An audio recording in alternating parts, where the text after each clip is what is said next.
Hello everyone, Gerant here with another update to my Dragon Knight tanking build, the Blockade. This time this update is for the One Tamriel patch, and I will go over everything again so you guys know everything that's new and what I changed and what I'm using right now. So let's start again with the race. I'm using for this build an Imperial and also a Dunmer, and it works fine for both of them. Other races that are optimal for this build would be Nord, Argonian and Orc. But basically this build can work with any race that there is, but again, some are better than others. I'm also now a vampire. More on that in detail a little bit later. So let's see what my attributes are. I'm using a 3-stat purple food, longfin pasty with melon sauce, which gives me health, magicka and stamina obviously. And with the setup that I'm currently using, the pledge gear one, more on that also a little bit later.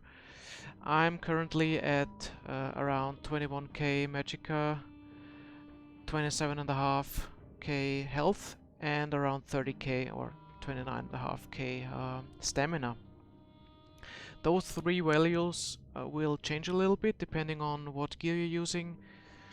We are now, or I have now created different setups. One is a main tanking build for trials. The other one is a pledge tanking build, sorry. And the third one is a ultimate regen build. The ultimate one is not really based on my Blockade build, it's just a general one if you want to mess around a little bit and get more ultimate with a Dragon Knight. So I can also show you how my attribute distribution is currently. I have 4 into health, 45 into stamina and 15 into magicka. Be aware that that is based on me being a Imperial. So if you are, let's say, a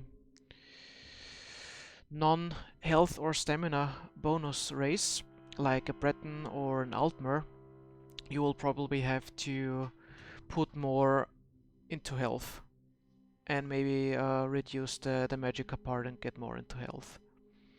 So that's for that. And for my Mundus, I have the Atronach to regain the magicka recovery. Again, if you're struggling with any of the 3 major attributes, then you maybe have to replace that one for either the stamina Mundus, the magicka Mundus or the health Mundus. But for tanking main events like the veteran trials, I really focus on the Atronach, like I did also on my further build updates. And like I said before, now I switch to Vampire. Why Vampire? Vampire is not too bad actually now as a tank. It's even better if you would be a Dunmer, so the flame damage that you get will be mitigated even more. But there are only like 1 or 2 instances where you really have to worry about being a vampire tank, and the most obvious one is most likely the City of Ash. City of Ash 2 to be precise, so the former veteran version. But if you have a good group, then normally also that is not a real problem. I mean, you could do feeding and then get back to stage 1, because if you're at stage 1 you basically don't take fire damage. But I'm trying to stay on stage 4 to get the most out of the vampire passives. So I'm gonna go real quick over those vampire passives while we're at it. So let's see what the important one are. I'm basically just leveling up Devouring Swarm at the moment, and also Invigorating Drain. Invigorating Drain is kind of nice if you are going with the ultimate regen build that I present later. It helps a little bit with the ultimate regeneration, although if you're doing Invigorating Drain, then be aware that you can't block while doing that, so yeah, more in detail later. And for the passives, I'm going with Unnatural Recovery to get more magic and stamina recovery. Stamina recovery won't really work in fights anyways, but magic is always good. I didn't choose the feeding, doesn't give me anything. I didn't use the blood ritual, doesn't give me anything also. Undeath, that's pretty good. It reduces the damage dealt to you when maxed out, when you fall below 50%. So it reduces the damage up to 33%, that's massive. And also Unnatural Resistance, that basically helps a little bit with the health recovery at stages 2 to 4. I also got Darkstalker. It's not really important to have that one, but if you're doing Dark Brotherhood or Thief Guild quest, it really helps if you are not slowed down while crouching. Okay, so let's see what else we have here. Let's see what I have put into skill points currently. I mean, you can also see everything that I have done in my written guide that is posted on Tamriel Foundry. I put it into the description also, so you can look everything in detail also, like champion point distribution if you are not at the max CP level that is currently in the game. At this time of the video it's 561. So let's go over the important skills that I'm using. The important skills for tanking. I'm not going over skills that I use when I DPS or something. So I'll just show you the ones that I use when I'm tanking, be it as a switch spot or whatever. So I'm using Burning Embers to get the damage and the health. I'm using Unrelenting Grip for pulling mobs if I have to. Normally the DPS do that in our groups, but if I have to, then I will also do it. So that gives me the magic up back if the mob is not movable. Of course, all the passives. Draconic Power. I recently switched to Volatile Armor because the shield, the 10% shield that you get from Hardening Armor, I don't know, it doesn't really help me any much because I sometimes buff up before I engage, and then the shield most of the time is already gone, and with Volatile Armor at least the damage is a little bit farther. So even if you activate it a little bit away, it still hits. And the other buff is the same with the Major Ward and Major Resolve. Choking Talents, I'm using that skill because of the 15% minor maim debuff. It's basically when I don't have enough stamina, which rarely happens, but if I don't have enough stamina for Heroic Slash, then I will use Choking Talents to get the same debuff on the mobs. Coagulating Blood, no brainer. Oh shit, heal. Deep Breath, I'm currently lining that up for Veteran Mo of Lokash to interrupt the casters. And it also works, of course, for pledges and stuff. It's also useful if you're going off-tanking. I have an off-tank build also, but I won't present it in this video because, to be honest, I don't have all the gear yet for that. If I have the gear, then I will maybe do a little update just for off-tanking, but normally I'm the main tank in my raid group, so I'm not bothered with off-tanking. And again here all the passives. Earthen Heart. I have Magma Shell. Again a no shit button, also helps the group. Igneous Weapons, I only slot that in pledges normally when there is no other Dragon Knight in the group. Otherwise the DPS will run it in our group for trials and stuff. so major sorcery and major brutality. Then we have Igneous shields. Again, shield 100% more for me, and for some group members also shield, and it helps with major mending too, to get more health from healing. Shattering rocks I normally only use at Dragonstar Arena, stage 8 I think, with the mages and stuff. Otherwise I don't use it. Eruption, also a skill that you can maybe use as off tank, but main tanking I'm not using that one. Or as DPS if you're going Magicka DPS, which I won't mention here. So yeah, all the passives again, no brainer. I will only go over the one-handed shield skills because the other ones are basically DPS, and I don't want to tell you what DPS you want to do, because this build is now a full tank only spec, and if you want to use you want to use DPS skills, then please check out Tamriel Foundry or the official forums from Elder Scrolls Online. There are lots of builds there for DPS, so you can switch around. But my allocation for attributes, champion points and skills and whatnot is now for full main tanking, but you can still move around. I mean, for those 1 or 2 fights that you really want to or need to be DPS as tank, it's enough if you just switch to a little bit of DPS gear and an Inferno stuff or something. So let's see the one-hand and shield skills. I'm leveling now a Spell Wall because it's really a good skill. I mean, it's cheap, it's 100 ultimate, and morph to Spell Wall, it really helps with reflecting everything. Also blocking, and it's a really good skill for veteran or normal Morph Locage with Rakat, with his machine gun spell, as well as Lord Warden Dusk with also his machine gun skill. So basically you don't even have to block if you have that active. It lasts for around a little bit more than 6 seconds. That's normally also the cast time of that machine gun thing. So basically you could stand there, use that, reflect the damage, and don't even have to block as far as I can see it. So regain some stamina or do heavy attacks while that is active. It's an awesome skill if you don't use Warhorn, or don't have to use it. So I really recommend that leveling up. It's cheap and really good in certain situations, of course.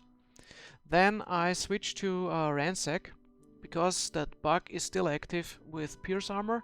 So basically other skills override Pierce Armor or vice versa. So go with Ransack. It also gives physical resistance if you use it.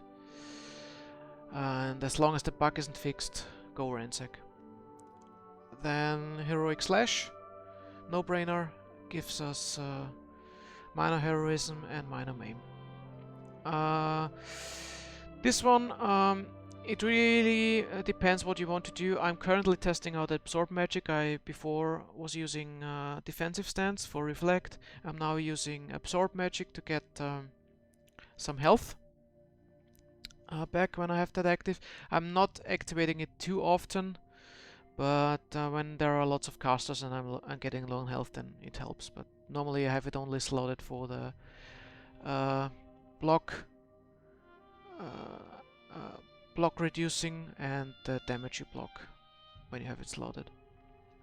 Of course, all the passives are active, and that's it for tanking. Armor wise, I put points into Harness Magicka. I mean, I don't really run Veteran Maelstrom Arena with my tank, or at all, because my builds normally are based on items that don't use that. So I have put everything here. That really depends what you want to do, but all those passives that are available without using 4 5-piece of light in that case are good to take. So this one, this one, this one, and yeah, those 3 for light armor. Helps a little bit. If you have the points, put it in. Medium armor, I have gone with Elude and not Shuffle. I rather have the the duration of the ability active a little bit more than removing snares, because most of the time I'm stationary anyways. So elude is one skill that you will only use for the ultimate Regen build that I have, and maybe if you're off tanking and don't want to use his spark. Again, here you can put in points everywhere where it doesn't need 5 pieces, so that one, that one, that one, and that one. I mean, I put it in there because I have points over, so I put everything there. Heavy armor on the other side, put everything in. You'll need that. And then we go back here. Soul magic, I just put in the passive ones here. I mean, soul lock isn't really necessary, but those two are nice to have. Vampire we already went over. This one is not really necessary. This one is a 50-50, so if you want it, you can take it. If not, then yeah, you can leave it. And like mentioned before, those passive that I have active here are important, except for maybe that one. But if you're doing stealthy stuff, then it also helps to have that. On the guild side, Fighters Guild, I'm just leveling up a rearming trap. If you want to do, I don't know, off-tanking or DPS. If you want to do stamina DPS, then of course you have to go most likely also for Flawless Dawnbreaker. Otherwise, I also put in all the passives here, except for Bounty Hunter. As you know, I'm not really into PvP that much. Mage's Guild, I put in also something into Shooting Star to get the ultimate for the ultimate Regen build that I present later. I think I mentioned that before that I have that one. Then also all the passives. And Undaunted, Inner Rage, of course, our range taunt. And all the passives for Undaunted, because we're using 115 like before. Alliance War, Assault, that's the important skill. Try to get it. Aggressive Warhorn, really needed for veteran trials. Also sometimes helpful in pledges, but not that much. But in veteran trials, it's basically a must to have as a tank. Support, yeah, this one will be important if you're doing off-tanking. I'm not so far yet because I'm a lazy bum in PvP, so once I get to rank 5 in like a year or so, now trying to get to rank 5, then you can do that and morph it into Mystic Guard. If you're doing off-tanking, as main tank you don't really need it. And racials, of course, for erase take everything. And for crafting, I'm currently leveling up everything, so I have one character that has everything, but for tanking, the only thing you really need is medical use or a medicinal use, and yeah, maybe snake blood, but medicinal use is the important one. And then you should also have provisioning with the Gourmand 3 stuff to get more from your food. Yeah, that's just for crafting. Okay, that's it for the skills that I'm using. What skills I use when, I can tell you when we're going over the specific gears or gear setup. But first off, let's head into the champion point system allocation that I did. A little bit has changed because, like I mentioned before, this is now a full tanking build. There are no exceptions for if you go Magicka DPS or Stamina DPS. Everything is set up to be a main tank or tank in general. Okay, let's start with the steed. Pretty easy, nothing in there. Then we have the lady. In the lady I've put 80 points into Hardy, 80 points into Elemental Defender, and 17 points into Thick-Skinned. Then on the Lord I have 10 into Heavy Armor Focus to get a little bit more physical resistance up. Depending on the gear set that I present, sometimes you will be over the cap, sometimes you will be a little bit under. In that case that you're a little bit under, that helps. And Field Physician is also not that bad if you want to resurrect. And that can happen as a tank, believe it or not, to take less damage. Then in the tower, most points are in there. I have 96 into Magician and 48 into the Warlord.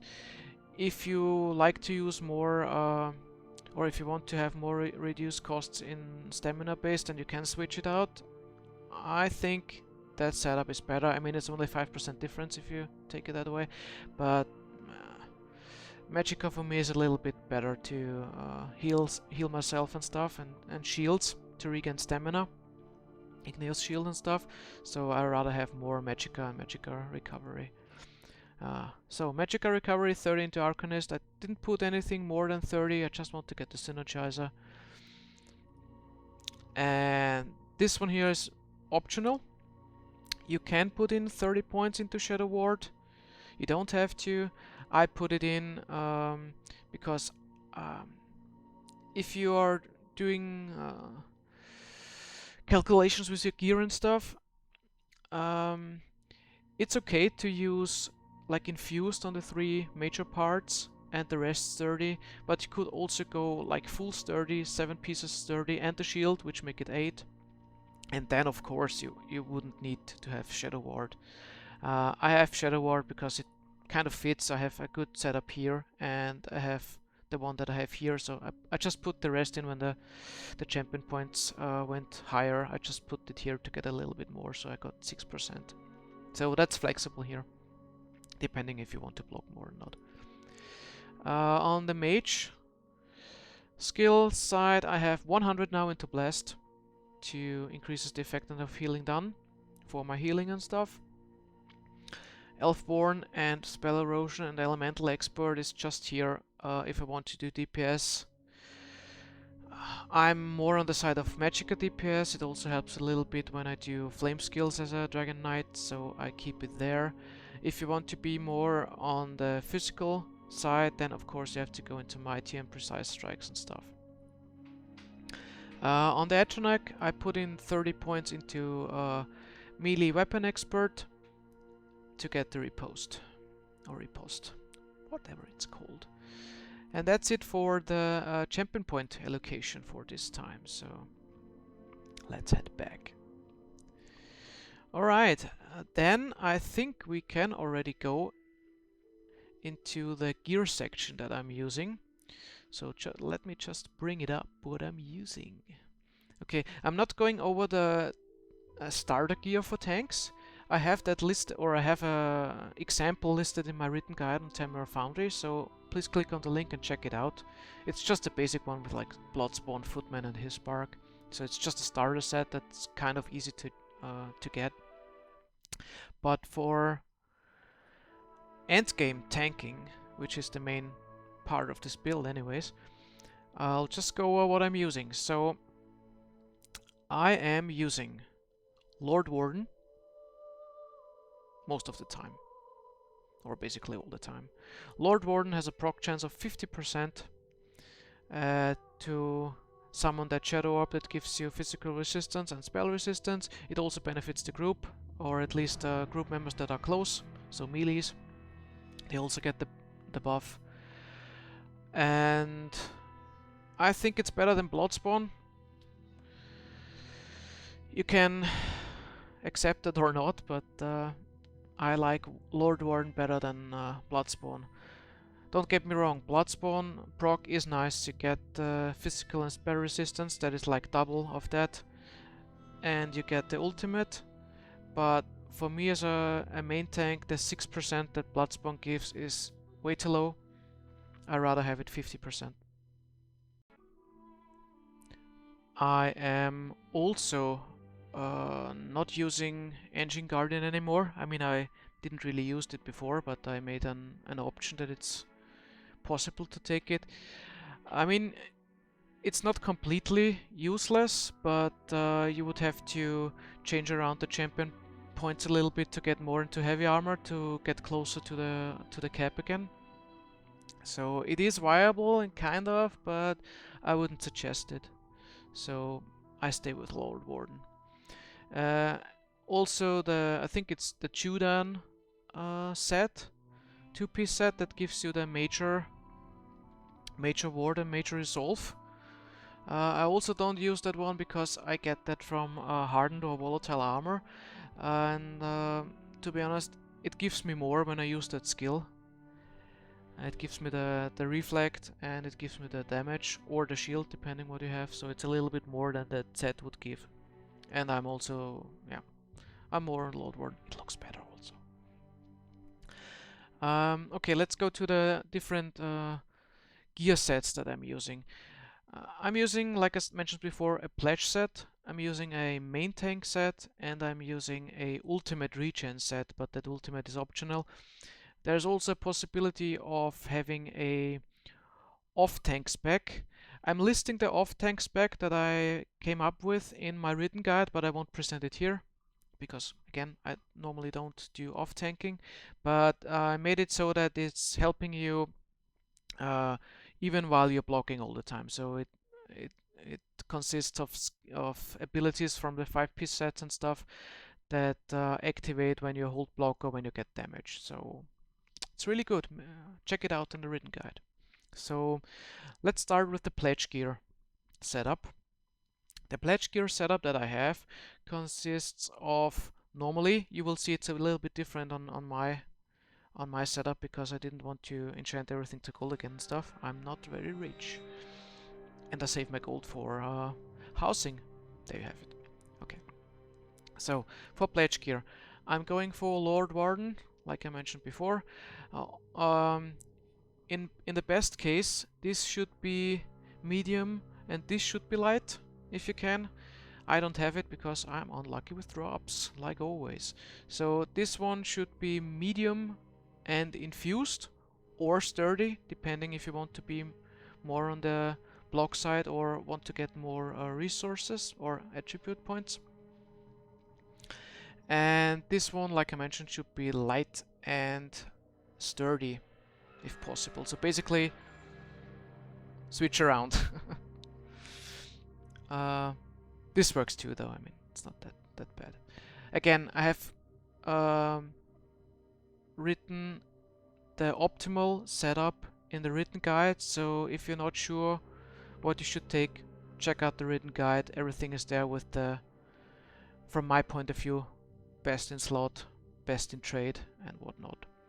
Best in enchantment.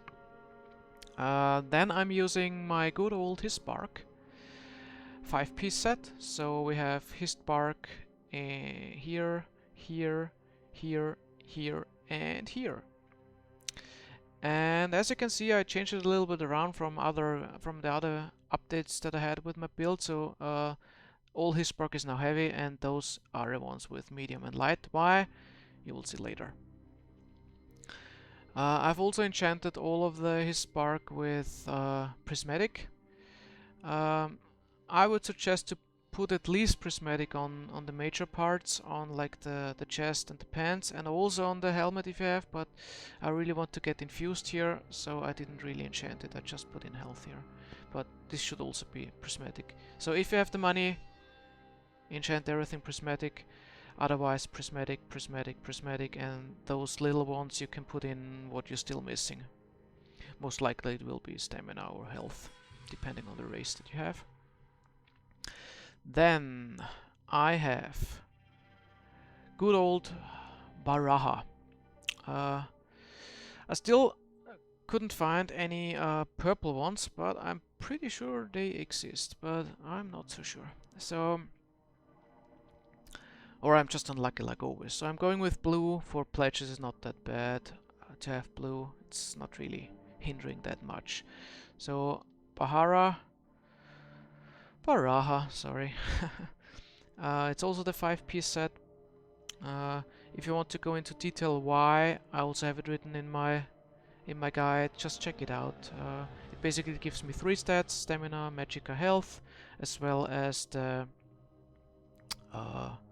debuff and health return when I do damage. That's also one part why I switched my hardened armor to volatile armor, so I do damage all the time. And then for sword and board, or one hand and shield, I have Baraha and Baraha. Also the shield is now infused and with prismatic. I didn't go for reinforced I still got enough with PDEF and spell resist, so I'm not really using reinforced. And of course the yeah, I didn't upgrade it yet because I'm lazy, and it doesn't really matter much anyway. So yeah, it's defending to give more physical and spell resistance. And those I have arcane, robust and robust. It really doesn't matter. I just put in some arcane to get more magicka. It's a good thing. And enchanted, of course, with shield play, so you get the block cost reduction. All right, let's head over to the trial gear. Then you will see that the attribute points here on stamina, health and magicka will change a little bit. So let's check out our main tank build. There we go. Switched around. Nothing here is changing. That's one of the points I mentioned before, why I changed that light and medium around from heavy from before. So now we got some switches here. We got now even. So basically the even set is replacing the Baraha set for main tanking. The main tank, in my point of view, should always have something that benefits the group. In this case it's the health bonus from even. You're gimping yourself a little bit with magicka and with stamina, and have a lot of health because of the bonuses that even gives. It gives 2 times health and healing taken and the max health from the group buff. So again, the Hispark stays here, those 3 pieces, and the Baraha pieces are replaced also with Hispark now. So we have a Hispark shield and a Hispark one-hand weapon. It's not optimal what I have here. You see I still have an old version here. I have reinforced and sturdy. Sturdy is okay, I guess, but reinforced should really be changed to either sturdy or infused. Like I mentioned before, basically you could go for a 3 infused, 5 or 4 infused, 5 sturdy, 4 sturdy, 4 sturdy. So sturdy, sturdy, sturdy, sturdy, and yeah. You could also go the shield, but like I said, that's up to you. But at least I would go with 3 to 4 infused, so the big pieces, which also is a shield. As you can see, we have now around 19k or 18 to 19k magicka. We got a lot of health now. We got between 34 and 34 and a half. That's not including Warhorn, so if you're using Warhorn you even get more. Stamina we also are between 25 and a half and 26 and a half around. Spell resistance, physical resistance, as you can see when you're using all your buffs, so if you have the Ransack buff up, you have Lord Warden buff up, and you have your Volatile or Hardened Armor up, this will go up to the cap, or close to. So as far as I know, on the trial gear it's around 33k, and if you go with the pledge gear it's way over 34, so maybe it even hits 35k on physical resistance, so way over the cap. Yeah, just here, so you see the even parts here also. They do come in another trade. They are not called even, but in Crypt of Hearts, where even now drops, there's also variants that count to the even set, but they have different traits, so they come in arcane and robust even. You have to be lucky to get it, but they are there. I saw them drop. So if you want to get less health or want to switch around a little bit, you can, if you are lucky, get the even pieces. Maybe even they should be even tradable. So or bind on equip. I'm not sure if they're bind on equip, but you can trade them in the group if someone drops them while you're doing it. So There's an option to get Robust and Arcane also that can't even set. Then that's pretty much it for the main tank setup that I'm using. So I will also show you now the ultimate setup, and then we will go over the skills for each of the setups. So I have an ultimate Regen build also. That is not really counting to the Blockade build itself, but it's just an alternative if you want to run it. Also works as off tank build if you want. So it looks ugly as hell, but what can I say? And it's not really optimized yet, so bear with me on that one. I'm just presenting it. Okay, for the ultimate one, I'm going with Bloodspawn. Yes, I know. I hate the look and I hate the proc rate, but for this build setup it really helps and is good. So you get the ultimate here if it procs, and it helps the ultimate build, of course. So Bloodspawn, in the optimal way, this one should be heavy and infused, and this one should be light and sturdy, which is of course not. And then we are having Tava's Favor. When you are dodging, you get ultimate. So I also have that one here, all in heavy, except the gloves. And the shield is also Tava's Favor. So I got the shield again infused with a prismatic. I got that one in prismatic and that one in prismatic, and because I'm cheap I didn't put anything prismatic on here. And the other thing for this build is Werewolf. When you take damage, you generate 5 ultimate. This effect can occur once every 5 seconds. So basically every 5 seconds, if you're tanking, you're getting ultimate. And it also has nice stats. You get health, you get stamina, and weapon damage that I don't really need, but yeah, the other two are pretty good. Also enchanted with shield play. I got them in robust and a necklace, and because I'm cheap I have them only blue. Be aware that ring here can drop from the werewolf bosses, those 3 mini bosses that are now that always were a group boss in Glenumbra, close to that dolmen. It also drops a weapon. But you can also wear one of them.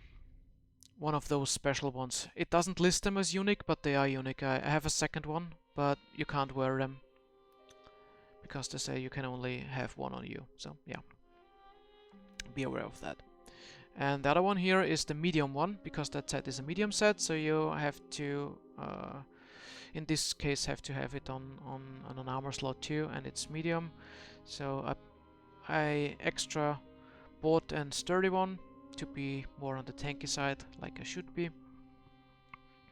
So we got Bloodspawn, Tava, and Werewolf for this set.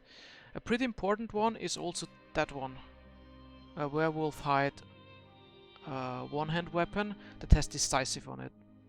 So you gain ultimate when the yeah, you have a chance to get 15% ultimate when you get ultimate. That's really good. It's very expensive currently on the U server. And for the second one, I had a second decisive one, but I chose to not use it. I just go with defending. I'm normally on the main bar anyways when I go with this build, so that is just for more physical resistance and spell resistance. You see that the physical resistance, spell resistance is pretty low with that setup, as well as the health. So be aware of that. I would go pledges with that. I'm not so sure if it's good for trials, but I think it could work. I mean, it's not too bad. You just have to watch out for your health, I guess. But if you're running Warhound rotations, then yeah, you're again at the high level. So Alright. Again, as I mentioned, there's also an off-tank build that I created for the Blockade. Check out my written guide for that. I won't present it here right now. Okie dokie, so I've gone over that. So let's have a look at the skills. I mean, I also already presented the skills that I generally have points in. So let's have a look at the skills that I use when I'm in the special setup. So when I'm in the main tank setup, my skills look like this. I have Ransack, Heroic Slash, Volatile Armor, Igneous Shield, and Absorb Magic, and Aggressive Warhorn. And on my second bar I have Inner Rage, Choking Talons, Unrelenting Grip, Coagulating Blood, Absorb Magic again, and Magma Shell. There are variations to the skills that you can use for main tanking. Please check out the written part. I have put in the skills that you can switch out or that you can use if you have if you go full story, then basically that you can replace if you want. And the ultimates that you can put in and stuff. Check out the written guide for that. Then for pledges, pretty much the same on the first bar. I just put in a spell wall for the pledges, and I have put in Igneous weapons on the third slot of the second bar, because most of the time I know I'm the only Dragon Knight in the 4-man group for the pledge, so I'll run the major buffs. And for ultimate, there's a little bit change. I mean, that bar is pretty much the same, but on the second bar on the third slot, I've changed it to Elude, so I get the bonus for Tower's Favor, because I'm not using his spark obviously, so I have to use something else to get that 20% bonus. Why don't I use, to get back to that, why don't I use any of those percentage reduction ultimate sets like Dragon or Blessings of the Potentates? It's pretty simple, at least for me. A Dragon Knight, when you use the ultimate, you are using... I hope I get it right at the first time. Of course not. I'm pretty sure I'm searching every time to get that thing now. Ah, God, I moved over it. I think I have been there. Battle Roar. Yeah, I was right that first time. So, Battle Roar. It basically gives you back the resources the higher the ultimate cost is. So, if I'm running ultimates that cost me like 200, 250 or something like Warhorn with 200, 250, then I get more attributes back. If I now lower that cost, yes, I can run them more, but I won't get more attributes because of that, and that can sometimes be a problem. Sometimes not. I mean, you can of course change Werewolf if you like for Dragon. It's completely up to you, but from my point of view as a Dragon Knight, it's better to have high ultimate costs and just regen it fast. So that's what that ultimate gear option is for. You still have the high costs, but you regen very fast. So you get the maximum of your attributes back if you're using like a Warhorn or Shooting Star, Meteormorph, or I don't know, Magma Shell in worst case, or whatnot. High ultimate costs. That's a little info why I don't use those ultimate reduced cost ones. Okay, is there anything else that I missed? I don't think so. So, yeah, just a little quick info what I'm using as consumables. Basically, I'm using the normal stamina ones, the essence of stamina ones, and also the essence of magicka ones, and my oh shit is the essence of health, which basically gives me all three. Other than that, I just use the basic ones. They are cheap, they are good enough, normally for tanking, and like I mentioned at the start of the video, I'm using the 3-stat purple. Alright, that's it for the update for One Tamriel. It was a long one, but I hope it helps you in tanking, and I hope to see you guys at the next one. I hope there aren't too many changes soon. But if there are changes with update 13 or housing, then I will post it, of course, but I hope not, because it got really expensive to enchant all that stuff and do all that recrafting again to get the maximum out of it. I mean, I'm not a min-maxer, but yeah, I'll try to get the best there is for optimizing the tanking stuff. So, thanks for watching. If you like it, you can subscribe, give me a thumbs up, whatever. See you guys at the next one. Bye bye.